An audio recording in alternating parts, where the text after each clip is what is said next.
Hello guys, my name is Laban from DIA College. So in this video, I'm going to show you how to solve transportation and assignment problem.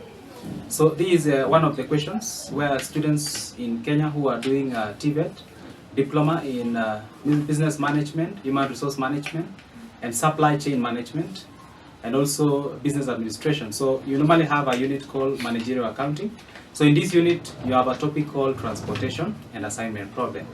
So in this lesson, I'm going to introduce to you what we call a transportation problem. So a transportation problem is one of the linear programming problems that you are required to solve. And in this problem, is a problem about resources. It's a problem about resources. So we have an example that we have given you here. So in this transportation problem, we have the demand for material. So that means a company has sources of material that it wants to supply to various destinations. It can be customers, destination can be customers, it can be production sites for a particular product and so forth. Now the demand now is what the sites need. So you can see in a transportation problem, it looks like this. So we have the various sources.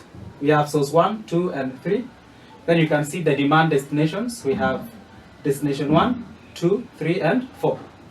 Now each supply source has the supply that you can see here. For example, supply source 1 has 300 supply, source 2 have 400, 3 has 500. Now you can see that the demand destinations, demand destination 1, it demands 250 units, 350 units, 400, and 200. Now, in this transportation problem, we have this inside here. These are called the cost cells. So the first cell here, which is in row 1, column 1, I call it cell 1, 1, which is in row 1, column 1. Cell 2, row 1, column 2. Cell 3, row 1, column 3. Cell 4, row 1, column 4. You can see that I have numbered them that way so that you can understand. So we are naming them in terms of rows. Now, each cost cell has the cost of transportation. So we have, this is the cost of transporting goods from one source to the final destination, or basically the demand area. So we have to supply this availability here to the demand destination. Now, one thing that you need to know before you start solving a transportation problem is that you need to check first if the problem is a balanced problem. So let's check. For example, in our first case, I have given you two examples. So you have the first one and the second one.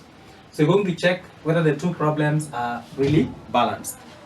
All right, so let's see. So for us to be able to check that, we're going to add the total supply here, then compare with the demand. So I have 300, I add 400, 300, 400 plus 500. So when you add this gives you something like this, 1200. Now let's add the demand and see. 250, we have 350 here. Okay, so I use my calculator. Let's see, 250 plus 350 plus 400 plus 200. So we have 1200. So you can see the supply is the same as the demand, or supply is equal to the demand. So I can say this problem is a balanced transportation problem. So that's a balanced problem. So therefore, a balanced problem has the supply being equal to demand. Now let's look at our second transportation problem. So you can see here we have various sources. Okay, source 1, 2, 3, and source 4. Then we have the destination, demand destination 1, 2, 3 to 5. All right, so we have up to destination 5. Then you can see the demand. So we are going to add again, look at the supply and also the demand, then see if they are adding up. So we have 15 plus 25 plus 42 plus 35. So you can see this one gives you 117. So now we can add also the demand. So we have 30 plus 20 plus 15 plus 10 plus 20. So that gives me something like 95. That gives me 95. Yeah, 30 plus 20 plus 15 plus 10 plus 20. So that gives me 95. So what you can see here is the supply total here is not equal to the demand. So this simply tells you that the supply is more than the demand. Demand is at 95. So for us to be able to deal with such a problem, first of all, we have to make sure that this problem is balanced. And for us to make sure it is a balanced problem, we have to introduce what we call a dummy demand, because you can see the demand is less than the supply. So I'm going to create a dummy demand in that column. So I'm going to have another column here to show,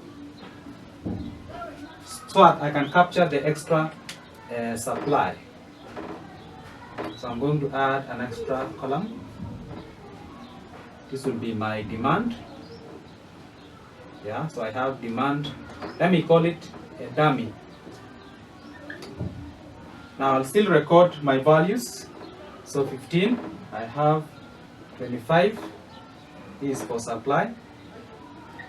Then I'll have 42, I have 35.